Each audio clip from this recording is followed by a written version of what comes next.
Welcome to Canusa Street, a podcast at the intersection of the issues and policies between Canada and the United States. Here are your hosts, Beth Burke and Chris Sands. Welcome back to Canusa Street, everybody. I am Scotty Greenwood, and I'm joined by the ever-fabulous, wonderful expert in everything Canada-U.S., Christopher Sands of the Woodrow Wilson Center. Hey, Chris. Good to see you, my friend. Hi, Scotty. Well, and welcome back to you. Thank you. Well, so just for our listeners, this is a bit of an encore. Chris and I started this fabulous Canada-U.S. podcast approximately 100 years ago when we were young. It feels like 100 years. And it's a project of the Canadian American Business Council, which is an organization that I love dearly and had the honor of leading for almost 22 and 3/4 years. And I stepped down last fall. We're recording this in 2024. I stepped down about 5 months ago for another opportunity with a great Canadian company I'm super excited about. But so we never got a chance to say farewell. And right after I stepped down, I happened to be, I'm sorry this is a long wind-up because our guest is very patient, but it'll explain it. Right after I made a transition and joined the iconic company Manulife, I happened to be at the Halifax International Security Forum, which, Chris, you and I have talked about as one of the world's most important gatherings discussing peace and security. And I was at one point sitting next to the Honorable Peter McKay, who is the co-founder of Halifax International Security Forum. He was the Minister of Defense at the time. I know we're going to get into the introduction. But he said, Scotty, how's the new gig? And I said, it's great. I think I'm going to miss Canada-U.S. all day, every day, because now I have a more global role. But why don't you come on Canusa Street and we'll talk about your incredible time, Peter McKay, doing Canada-U.S. relations and going global, and we'll use that as an excuse for my farewell on Canusa. So I don't know if it's a farewell or an encore, but anyway, long wind up. We have Peter McKay with us, and he is a distinguished leader in the world, really. He hails from Nova Scotia, and we're going to get into a conversation with him. But how about for anyone of our listeners who doesn't actually know who Peter McKay is, why don't you give the introduction, and then we'll get into it, Chris? Oh, that's wonderful, Scotty. I think it's a very special episode. That's what we'll call it. For those of you who had after-school specials in your past, the Honorable Peter McKay has joined Deloitte Canada and McInnes Cooper as a strategic advisor. He served in Parliament for over 18 years as a cabinet minister, as Scotty said, in high-profile portfolios including Justice, as Attorney General, Department of National Defense, Foreign Affairs, and at the Atlantic Canada Opportunities Agency. He chaired the government's National Security Committee for almost 10 years. Now, he started his legal career in Nova Scotia as Crown Prosecutor in the Criminal Law Division and worked as a general practitioner before entering politics. He earned a BA from Acadia University in 1987 and his LLB from Dalhousie University in 1990. But here's the key point for today's discussion, Scotty. In 2009, Peter McKay envisioned creating a space in Canada where ideas from democratic nations could converge and foster peace. The vision led to the birth of Halifax International Security Forum, which draws leaders from more than 50 countries to participate in what's usually a 2-3 day event, a very big one every year, engaging in discussions that help shape global security policies and strategies. It's a wonderful forum, and it's wonderful to have you here, Peter. Well, thank you very much, Chris, and Scotty. Thank you as well. Honored to join you for a good chat about critically important issue, and that's Canada-U.S. relations and everything that stems from that. And Halifax, yes, Peter Van Praag and I, wasn't an original idea as much as taking a good idea and putting a bit of a Canadian spin on it, and hopefully now having established for 15 years this discussion here in Halifax in Nova Scotia, I dare say, given all of the geopolitics that are unfolding in so many parts of the world, a dialogue amongst democratic countries is a very good idea, and we have to do more of that. And so Halifax, I think, has become quite foundational as far as bringing important decision makers and thinkers and academics and government members together to have those really critical insights as to what's happening and what we can do about it, most importantly. What are the action items? That's exactly right, Peter. And, Halifax is really, I think you're being even a little modest about it. It is incredibly important to bring, U.S. Secretary of Defense, U.S. congressional delegation, world leaders come together and have difficult conversations about the state of the world. So it's a lot of Canadians and Americans maybe haven't heard of it if you're not in the peace and security space, but it's a very, very big deal. Something that the top brass at the Pentagon actually plan their calendars around.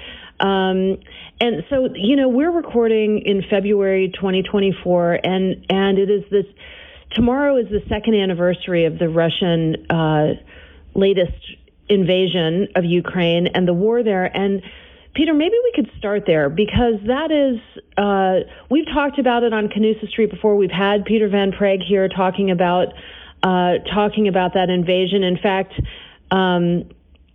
we titled it "Putin Will Lose," because that was considered and is considered really important for all of our values, democratic values around the world. So what are your thoughts now, 2 years in, on where we sit with Ukraine? And how about the Canadian point of view in particular?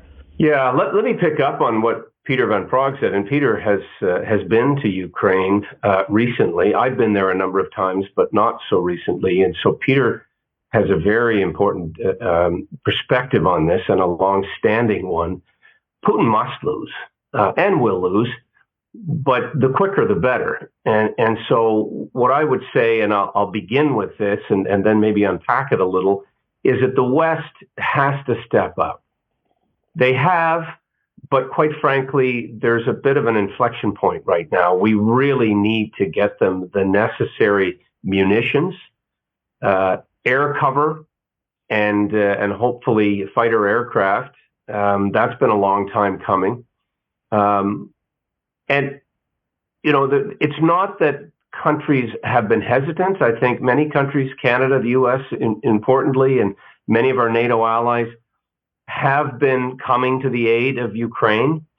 Obviously, there is an element of trepidation on the part of NATO countries not to trigger Article 5. And I'm sure listeners know that if it is perceived that a NATO country has been threatened, invaded, then all countries within NATO, 31, soon to be 32, will come to the aid of that country. Ukraine is not in the club, so to speak. They're not NATO, but if NATO is seen, and Putin and the Kremlin have tried to use this as a bit of a lever to keep NATO countries out from helping, that could also trigger a wider conflict. And so that has been part of the banter. But I would suggest strongly that Putin would not stop at Ukraine were he to succeed. And success from a Kremlin perspective. Right, that's the worry. Essentially, they're very much intending to take over the entirety of Ukraine and keep going.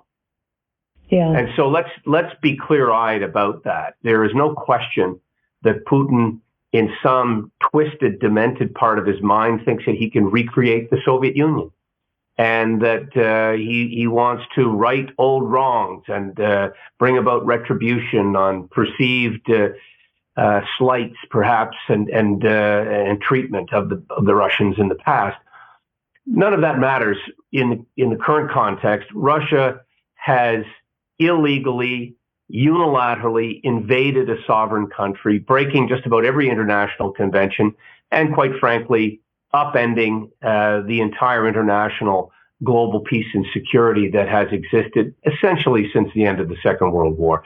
And this is a war, right? A full-on conflict right on the doorstep of Europe. And I come back again and I reiterate the necessity for Western countries to do more. We have to do more. We cannot afford anything less than seeing the Russians lose, and in the longer term, Putin has to leave office. And, I don't want to be sort of vague about that. He is an international criminal. He should be brought before The Hague for war crimes, including the displacement of children, millions of Ukrainians that have had to leave their homes or leave their country. And he has acted in a way that many could have and would have predicted if we had really been paying closer attention. As a foreign minister, minister of defense, attorney general, and really passionate advocate, I think you're so well placed. I wanted to ask you about Canada's role in particular and how you're feeling about it. I will just preface it by saying earlier this week I had the great opportunity to have dinner with Chairman Mike McCall, the chairman of the U.S. Congressional Foreign Relations Committee, a friend of yours, and Chris is at the Wilson Center and mine. He is an outspoken advocate for exactly what you're talking about, which is more capability for Ukraine. He's frustrated with the pace of the U.S. getting capability over there. He has debates, with various people in the U.S. government to say we've got to give them more capability. And his point, which I agree with, and I don't know if people have thought about, is that, when in the U.S., for example, and I would say Canada too, when we send capability, weapons, ammunition, all of that over to Ukraine, they're the ones that are fighting and dying. We're not. But when we send them capability, not only is it fighting the good fight, truly, but it also is investing in our own domestic, defense complex, if you will, it's jobs in North America that are building the planes, right? That are building the ATACMS, so it's an investment in our own capability too. And so that's the debate happening in the U.S. Is that debate, Peter, happening robustly enough in Canada? Do Canadians perceive the threats and Canada's role, perhaps the way Chairman McCall perceives it in the U.S.? The short answer is no. I don't think, sadly, there is enough recognition and quite frankly, fear, because this is very real. And I don't want to sound hyperbolic, but, Russia is a neighbor of Canada's. They're just across the Arctic waters, and they are significantly reinvesting. And prior to the invasion of Ukraine, and I go back to 2014 when they went into Crimea, I go back to 2008 when we were discussing in Bucharest having them join NATO then, and I can't help but lament the fact that we were not more proactive and forward-leaning to get them in. But, to go back to your question, I truly believe that there is still a bit of, a sense that splendid isolationism is going to keep us safe. And our, here in North America, we don't feel that proximity. But you can be sure that there are Russian and Chinese and perhaps other adversaries' assets not far from our shores. And without getting into all the discussion around cyber attacks and electromagnetic pulse capability and even sending these so-called Chinese weather balloons across our skies, they can reach out and touch us in a very harmful way in numerous ways. And so you're absolutely right, Scotty. The potential for this war to not only spill over into the European continent, which would inevitably bring Canada into the conflict, along with the U.S. and all of our allies. But are we talking about that and, more importantly, acting upon that knowledge sufficiently? No. There is a big economic benefit that needs to be explained and unpacked to our country as yours that says, look, if we are sending armament and significant military hardware into a theater of operations, as we did in Afghanistan, it boosts our economy. Right. And, no more so than in the United States, but there is significant military manufacturing in Canada. And so, yes, we need to, at the same time, and I emphasize this, we need to replenish our own military capability, which we're not doing enough of. But this is an ideal opportunity to do both and to do it in concert Interoperability is such an important consideration now. And so across NATO allies, we are essentially using and building and working collaboratively to have the right defense capabilities. And so we're not doing enough. This is not a partisan discussion, but the current government is not prioritizing this to the extent that they should. And, I have a unique perspective on this, and there are things that I certainly regret and wish we had done more of. It was a different time, different priority. We were in Afghanistan, and we were using that as an opportunity to invest and have Canadian companies and in some cases, cooperative industries in North America building necessary military hardware. But we should be doubling, if not tripling, that effort. And it's at a critical point. We need to make those investments now. We need to use this as an opportunity to examine our own North American perimeter. And of course, we could talk, I alluded earlier to the Arctic.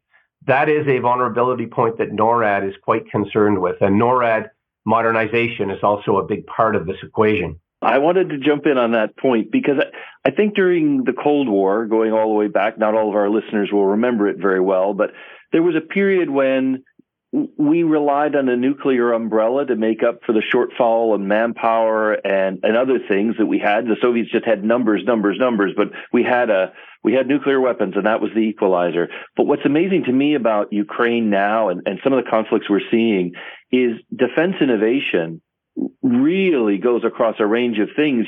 You have to be worried about nuclear weapons, particularly in space, if that's Putin's plan, as we're starting to hear, as well as little drones that are made, out of spare parts that you used to be able to get at Radio Shack when Radio Shack was a thing. It's kind of an amazing spectrum of the economy that touches on it. I wonder if you could talk a little bit about what that means for Canadian and U.S. companies that want to get into defense manufacturing, maybe don't see themselves as defense manufacturers, and yet they have the relevant skills. And while you're thinking of that, a related bit, we've talked several times on this show about critical minerals and how important it is that we develop critical mineral supplies. Often because we're talking about energy transition and sustainable energy, sometimes because we're worried about consumer electronics, but the military needs critical minerals too. And this strikes me as a very key piece where Canada plays an important role. But over to you. Am I right about this? You're 100% right, except for one small addendum, and that is with respect to nuclear. Canada never had nuclear capability, although there's a history there as to where those certain weapons were. But look, the whole discussion in the run-up to what's happening in Ukraine and the Middle East now and potentially Taiwan has been around dual-use technology.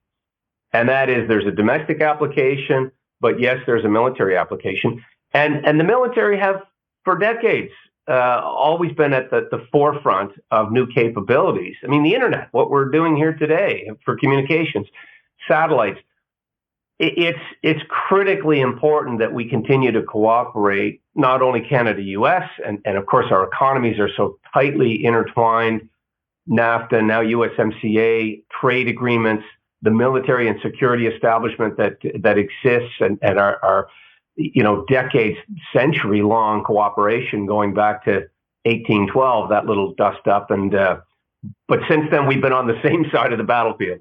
Let's be clear. But, to your point, there is massive progress being made in subsea autonomous vehicles. You mentioned drones. I mean, you can pick up at Canadian Tire smaller drones and the necessary equipment to make larger ones. And so that is a reality that is playing out in real time, but it's also happening at a much more accelerated pace inside Ukraine, where out of necessity, out of survival, they have had to beg, steal, and borrow and make all kinds of new innovations, including using, I thought quite interestingly, Sea-Doos, which are made by Bombardier in Canada as a defensive weapon in the Black Sea. So, look, you're spot on. Canadian industry, U.S. industry has to spool up and really take this as an opportunity and a challenge to manufacture these new types of defensive or dual use technologies that are going to be brought to the forefront. And I'll tell you, I'll put down a marker right now. Ukraine is going to teach NATO, Canada, US, all of our allies, an awful lot about what it means to be able to respond to such a significant threat. And it's, again, it's a stunning revelation that we have not been able to accelerate, although it's happening now, our ability to help them in more substantial ways. That's exactly right, Peter. We could talk about Ukraine and it's worthy, for forever, but I want to pick up on something that you said, and it's also, I didn't mean for everything to go back to the Halifax Forum, but you mentioned what's happening in the Arctic, and I want to talk about that for a minute. And I will say, years ago, probably 10 or 12 years ago, at a Halifax International Security Forum conference, there was a discussion of the Arctic on the main stage, and then there was a small dinner. And I think you and I attended the small dinner. It's one of the Halifax signature items where you get thought leaders and then hangers-on like me around to talk about big issues of the world and what's happening in the Arctic, not only melting so it becomes more navigable, but also under the ice domain awareness, who is in charge. You mentioned Canada's neighbors. Let's dig into that for a minute, because in the United States, the people who think about the Arctic are almost all Alaskans, right? Lisa Murkowski, great United States Senator, knows a heck of a lot about Arctic policy. The Pentagon has an Arctic policy, a lot because of our forces based in Alaska. But in Canada, it's an entire giant border. And I think Canadians, even if they haven't traveled up there as we have, haven't been to the north, at least identify with it more. But Canada doesn't, on a daily basis, kind of lean into all of the challenges and opportunities that are there in the Arctic in a way that you might expect it would based on just your simple geography. So help us unpack that a little bit. It seems complicated. It is complicated, but it is such an important part of our country and such a massive part of our country, north of 60. We in Canada have sometimes a romantic notion of what it is in the Arctic. It is predominantly Indigenous people, First Nations people. There are some major city centers like Whitehorse, Yellowknife, Iqaluit, but really it's a sparse population spread out across almost 10,000 kilometers or 500 miles in the U.S. There's 5,000 miles, but it's a spectacularly important part of Canada for defense and security, as you mentioned, critical minerals and resources, as Chris alluded to earlier, and our ability to really exercise sovereignty over that massive, challenging domain because of weather, but also because of low satellite communication capability, because of the change that's happening. I mean, Scotty, you will see no more profound change when it comes to our climate than in the Arctic. And I say that in a personal observation. I went there when I was 17 on supply ships. I spent 2 summers as a student working in the high Arctic. I went to a lot of these little communities with life supplies, basically everything that they needed, because you could only get in, this is in the 80s, at certain times of the year because the ice was just too thick and too difficult to navigate. Right. Went back 25 years later as, part of the Canadian Armed Forces Arctic maneuvers, what they called Operation Nanook, doing, basically military training and working with our Arctic Rangers, who are predominantly Indigenous people. And it was mind-numbing how much had changed since I had been there as a student.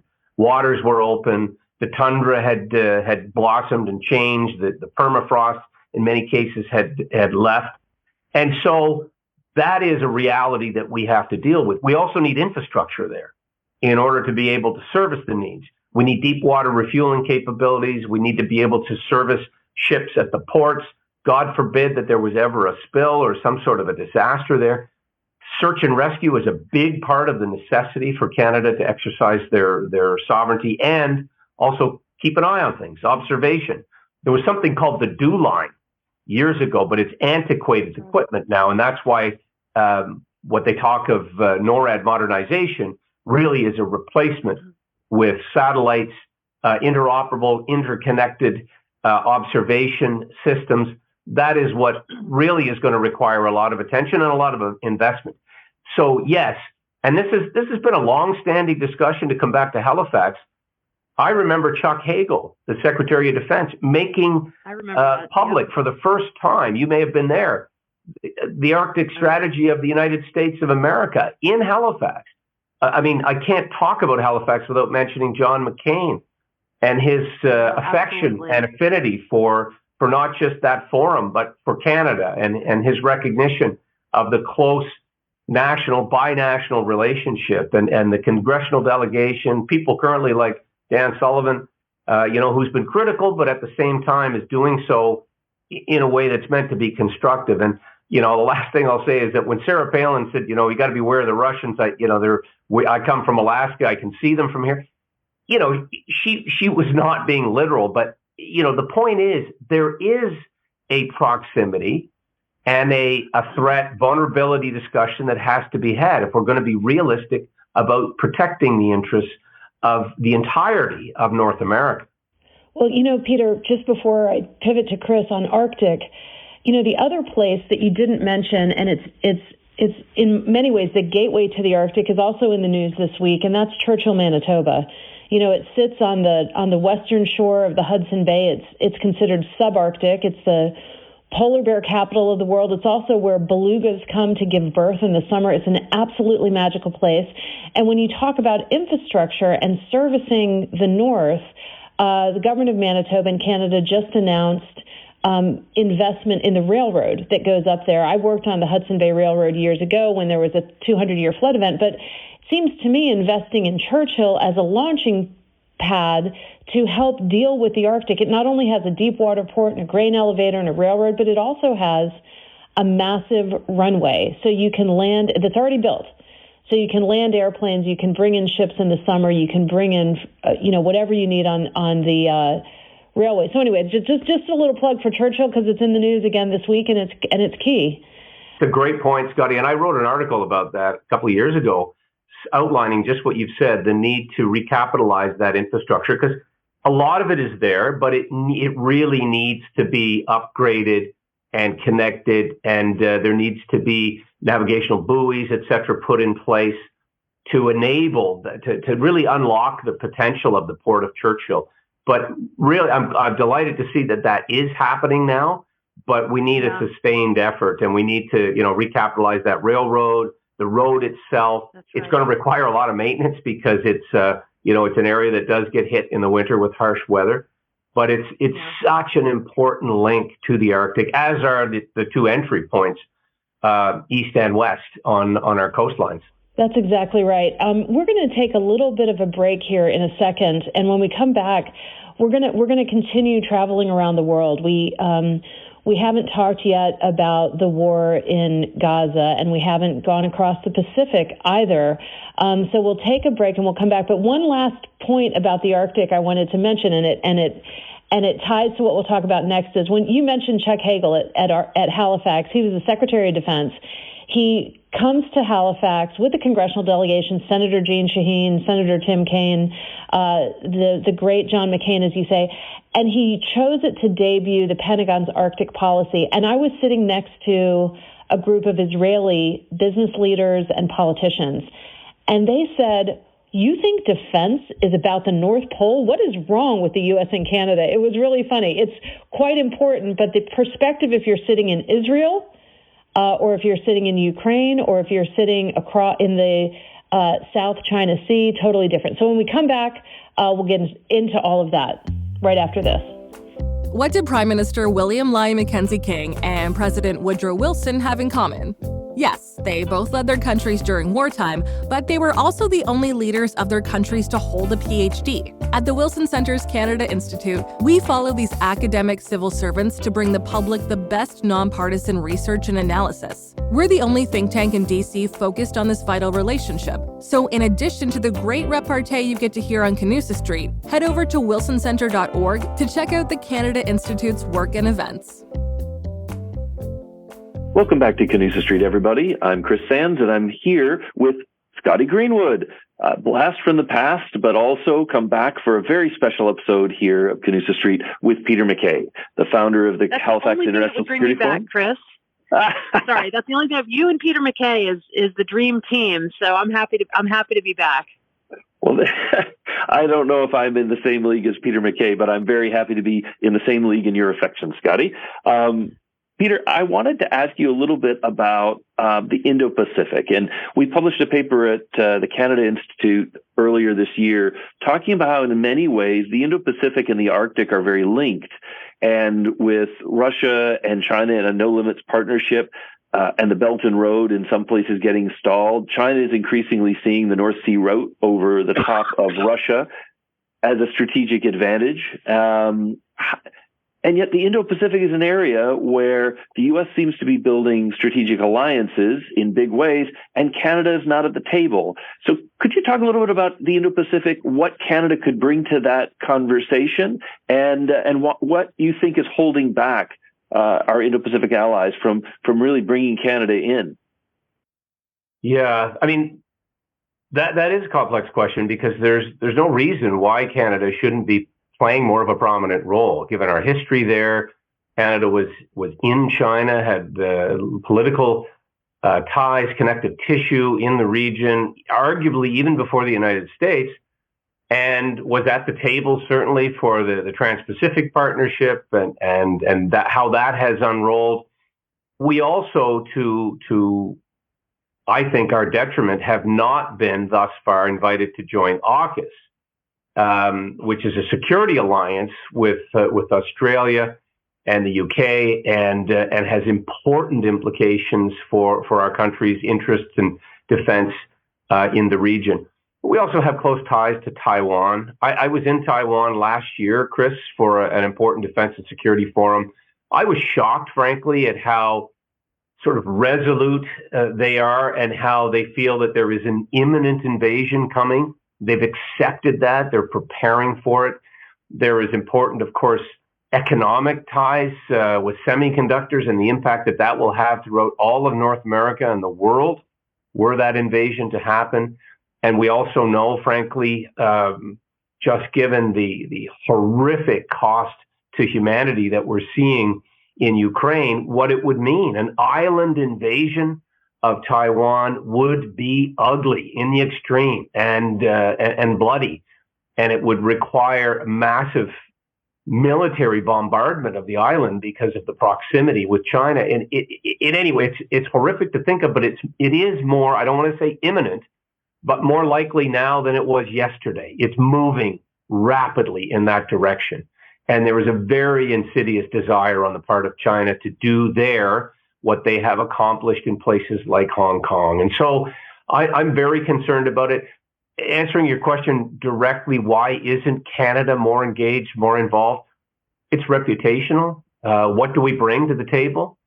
It's in part strained relations that Canada has with China that also exist between the U.S. and China, but I would suspect that they're more pronounced because they can. You know, they can do things to Canada that they can't do to the United States for fear of reprisal, both economic and otherwise. But we are there. We've had ships that pass through the South China Sea. We do military maneuvers there. We are partners within the region to many of the countries, including, of course, and most importantly, arguably, South Korea and Japan, but other countries there as well. And so, you know, I'm hoping that can change. I'm hoping that Canada can and will become much more engaged on many different levels, including trade. We are an important trade partner. But I'll say this, it does come back to what's unfolding in Ukraine, and to some degree, perhaps a slightly lesser degree, what's happening in the Middle East. But China's watching. They're watching how the world reacts. And that means both in terms of military and in terms of the local resistance and what support is being lent to them by the alliance. And I think it's also fair to say that they're using this to their advantage. They're using the fact that the world is distracted to play up their advantage. They're building their military at an alarming pace. Most countries struggle to get to 2% spending on military of their GDP. China is spending almost double figures, 8, 9, 10% some years, investing in things like aircraft carriers, icebreakers. Well, I've been to Beijing. There's no ice in the harbor at Beijing. They are calling themselves a near Arctic neighbor. A near Arctic neighbor? Have you looked at a map? They do have interests, as you said, in terms of trade route because of the opening of Arctic ice. They're there now doing research. There's a lot to be concerned about and a lot to unpack in terms of what China is up to and what their intentions are. And we have an inquiry going on in Canada right now into foreign interference that centers around China and Iran and others. So it's there. It's in our face. It should be more proximate in our thinking. I'm hoping that we're going to see that change and we become a little more engaged in the future in how we prepare ourselves and what we do to ensure that Canada's interests are protected. And one place to start, I was interested earlier this year, I guess, when President Biden brought together his counterparts in Japan and South Korea. And there's been a remarkable, very much China-driven rapprochement between Japan and South Korea on both a cultural but also a security sense. And there's this talk of a Northern Triad, but Canada's Indo-Pacific strategy expressly says cooperation in the North Pacific with Japan, Korea, and the United States is a critical way to guard the gateway to the Arctic and to build coordination with some very sophisticated allies. Do you think that's an area where Canada will finally find a real toehold in this region? I certainly hope so. I don't think there can be any real discussion around the Arctic without Canada at the table. We're part of the Arctic Council, which is currently suspended because of Russia. So that may be, as you put it, a toehold in. It might allow us to become more relevant to the discussion, and we should be. I mean, Canada was in Korea, during the Korean conflict. We've tacitly involved in many of the goings on in the Asia Pacific for decades now. There was a time not that long ago, which is a bit jarring to think about, that Canada gave foreign aid to China. Hard to envision given the size of their economy today. But we've been, an important, albeit mid-level actor in the Asia Pacific for a very long time. And I hope, as I said, and hope isn't a strategy, but we can reestablish ourselves there by showing up and bringing to the table diplomatically and from a security basis good ideas. Satellites, of course, bring us all together. That's another area. Canada has niche capabilities in space, and that's going to be an important part of any hope that we have to maintain both sovereignty and protection over the Arctic. I have a little glimmer of hope on this front to offer, and I'll just debut it and see what you guys think. The U.S. and Canada both do talk about the Indo-Pacific region quite a lot. Secretary Gina Raimondo, who's the U.S. Secretary of Commerce, just held a lunch last week in Washington to launch the presidential trade mission to the Philippines.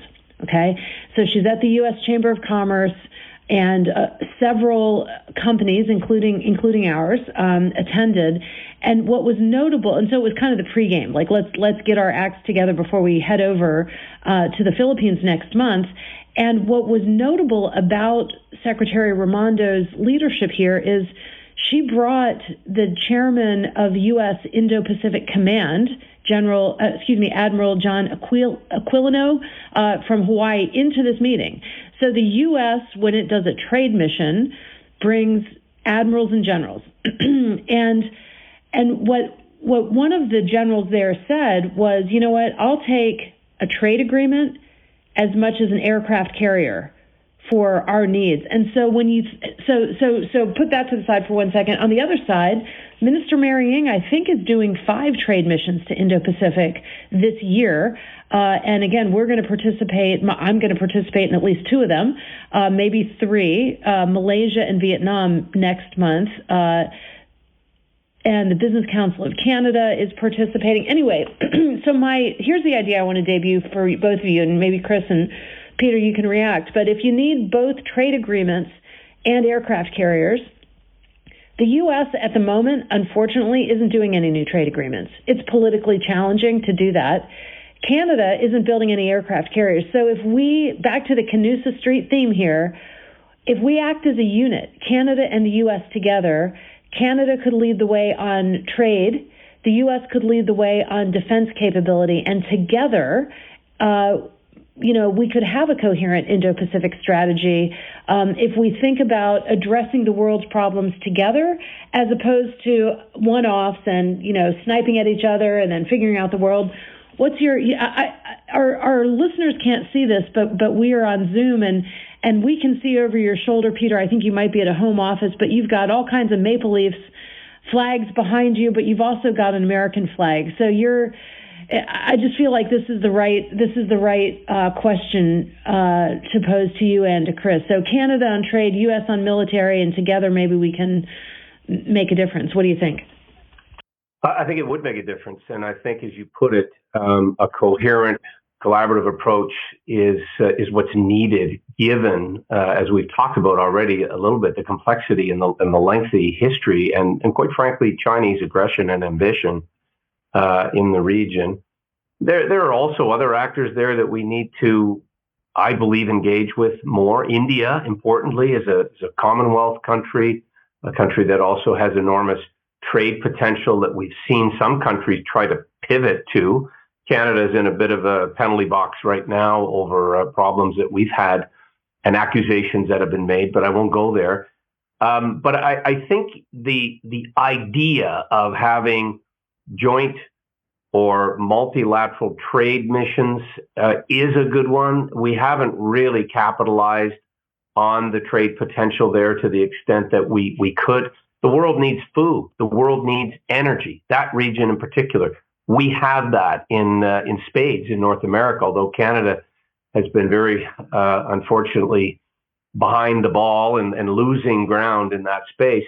And it occurs to me that if we go there together, as you suggest, and play to our strengths and do it in a way that really demonstrates mutual benefit, I think that is to everyone's advantage.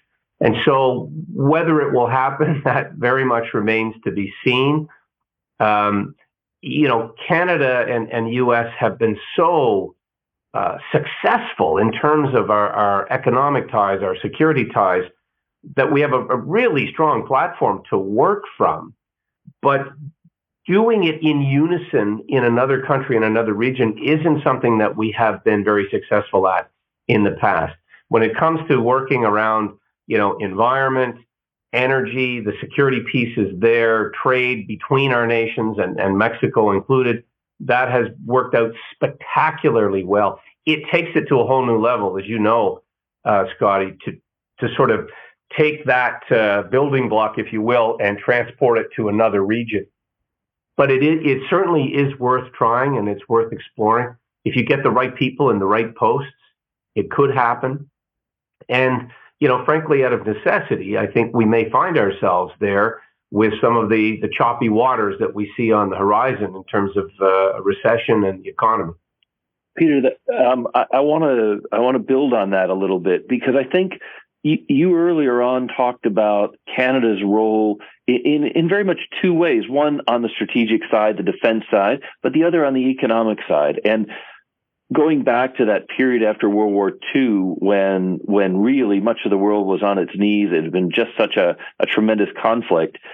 The role that Canada played as the breadbasket of the world, along with the U.S., providing food, and Canada's current potential to become a much bigger energy exporter for our Asia-Pacific allies, given that Ukraine's grain shipments have been disrupted by the war, even to the Middle East, where what we produce here in North America can help meet real needs, and with conflicts emerging everywhere, disrupting supply chains. Could Canada really up its game, not just on the strategic side, but on the strategic supply side, to help those who are under pressure from what so far is our relatively safer spot here in North America? Absolutely, Chris. I mean, you've nailed it. Wheat for certain, canola, chickpeas, barley, beets. There's so much potential in terms of the world's needs on the food supply chain. Energy, 100%. Third largest reserves. Right now, they're mostly under our feet. We're not producing nearly enough. We don't have the infrastructure in terms of pipelines to get them east and west, let alone in sufficient supply, perhaps, to the United States. But we're also, I think, in a really contradictory position, and you alluded to this earlier, is critical minerals. We're moving to clean energy. We're moving away from fossil fuels, although I would suggest the transitional fuel, liquefied natural gas, is something that we should really be pushing, quite frankly, especially to the Asia-Pacific and India, Pakistan, parts of Europe. They would take everything we could give them and more. But critical minerals, if they are going to be the panacea of building batteries, again, we're having a really hard time because of overregulation, because of limitations and restrictions that are being placed on mining companies to get lithium, to get even iron ore, manganese, these critical minerals to build batteries. Again, the world is calling out for Canada to play a more prominent role and to get into the export business again in real terms. That would do, as Scotty knows, wonders for the Canadian economy. It would be game-changing, and to mix metaphors, put us back in the game in many ways. And we did that before. You're absolutely right. I just finished rereading a book I'd read on Churchill years ago. And people forget two things about Canada. Number one, yes, we were big providers of food stuff to the world, but played a massively important role in the Battle of the Atlantic in keeping those supply chains open between North America and a theater of operations, but a lot of concentration on the UK. And Canada we had the third largest navy in the world at the end of World War II. We were part of the Bomber Command and sent many, many pilots, let alone aircraft, that were produced in Canada. And there were, interesting historical fact, Scotty, there were a lot of Americans that came up and served in the Royal Canadian Air Force as part of the early part of both World War I and World War II. So wow. That history is really remarkable. And a lot of the training that went on between Canada and the U.S. at that time that led to the eventual entry into the conflict of the United States happened on Canadian soil.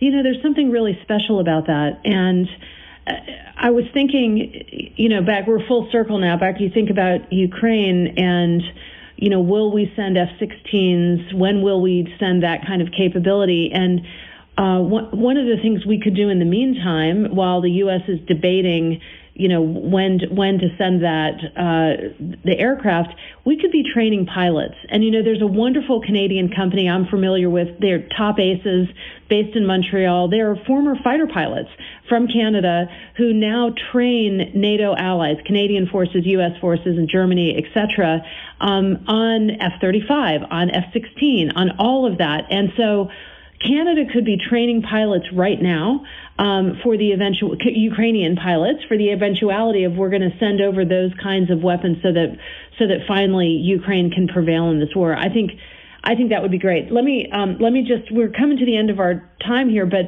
let me just weigh in for a second and let you react on critical minerals. There's another great Canadian story, which is Teck Resources. If people don't know about Teck Resources, Google it. It's the largest, most significant critical minerals developer in North America.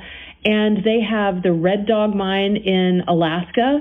They partner with Alaska Native Corporation, and they They mine it in Alaska. They bring the resource to Canada to process it for the Canadians, and it creates important commercial and defense goods right here in North America. Allies shoring, French shoring, all of that. So you think about pilot training, you think about critical minerals. There are Canadian gems, and we just need to do more of it. We need to do more of it. I 100% agree. And it's great for our economy. It's getting Canadians and Americans in the workforce, a younger generation who are coming out of trade schools and universities and need to get into that stream. It also, you alluded to an important point for Canada in particular, is our Indigenous people, fastest growing, youngest population. And in those northern communities and some of the remote communities, it's all about them. And they should be prominent, not just participants, but partners in many of these exercises of harvesting our natural resources. And so those things are all there. They really are, the potential to break out of what has been a bit of a malaise. We're still, I think, feeling the effects and the hangover of COVID, but a more unified approach to come back to, I think, an enduring theme of much of what you have talked of in your broadcast and both of you have worked towards is really utilizing this mutual reinforcing history that we have, what the military sometimes call a force multiplier. We are so much stronger when we combine our efforts, our intellectual force, our ability to generate wealth and produce things and have a manufacturing strategy and protect the environment and the water and the air and the space around us. We are such a blessed, partner in so much of what we do in North America. We have so much abundance, especially of people and innovation and good values and all of those things that we take pride in as Canadians and Americans.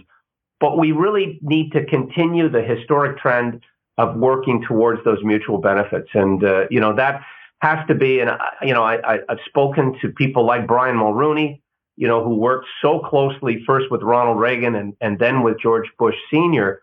to bring about that historic trade agreement that later included Mexico.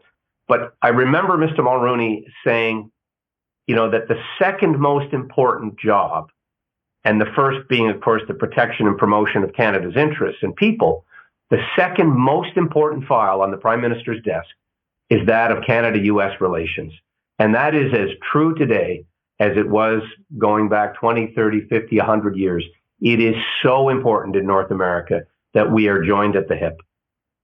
Peter McKay, I think that really sums up a theme throughout this conversation and why I think so many people look to you as one of the sort of global statesmen who sees clearly what a lot of people miss. From election interference to conflicts around the world, authoritarian regimes are working overtime to divide us domestically, to divide allies, to create all sorts of jealousies and fake news to spin us in different directions. And I think you brought us back to the essential bit. Being united, trusting each other, building those close ties, that's the best antidote to the kind of chaos that they're offering the rest of the world. And if we can listen to people like you, I feel like we're going to make it somehow. We'll make it after all. Well, I appreciate you saying that. And I look to both of you who have been extraordinary leaders in academia and trade and discussions at the highest level of our governments. And that has to continue. And it's, to perhaps state the obvious, it's people to people that really matter at the end of the day. And that connective tissue is strong. It needs to be reinforced. We're often described as siblings or cousins. We are the same people. And we can never forget that. We're going through the same challenges in this generation as they did in previous generations. But as long as we keep that trust and that reliance on one another and that understanding that this journey that we're on is together, we're going to be fine. We're going to come through this and we're going to endure as we have previous periods of our history that were challenging. But there is strength in the unity of our nations. Peter, what a perfect way hopeful note to end this conversation. And such a delight to spend time with you. I learn from you every single time, and Canada and the United States and the world are better for your leadership. So keep it up. You're a young guy. You got plenty in front of you. So we look forward to your adventures and the adventures of your beautiful, wonderful family as well. So again, thanks so much for joining us. I'm glad we were able to get this together. Thanks so much, Scotty. And Chris, I look forward to seeing you soon as well. Wonderful. Thank you very much, Peter McKay. You're always welcome on Canusa Street. Come back again soon.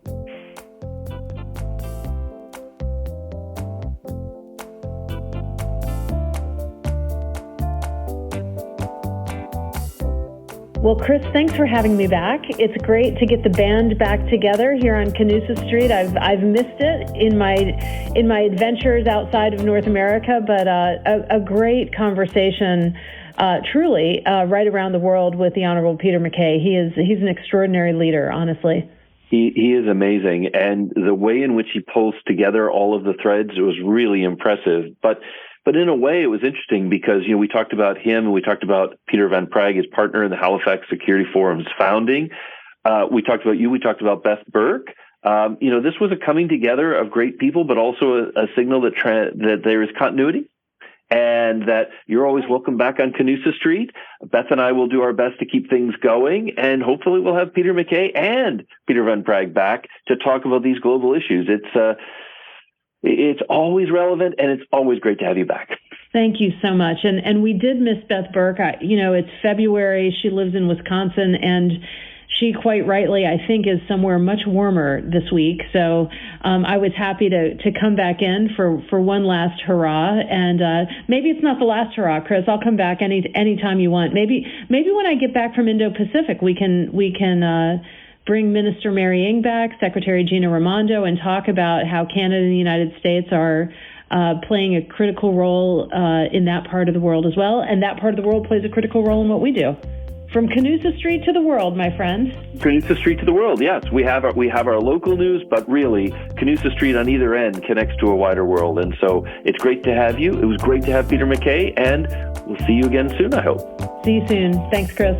This podcast is brought to you by the Canadian American Business Council and the Wilson Center. If you like this episode, help others find our show and give us a rating on Apple Podcasts or Spotify.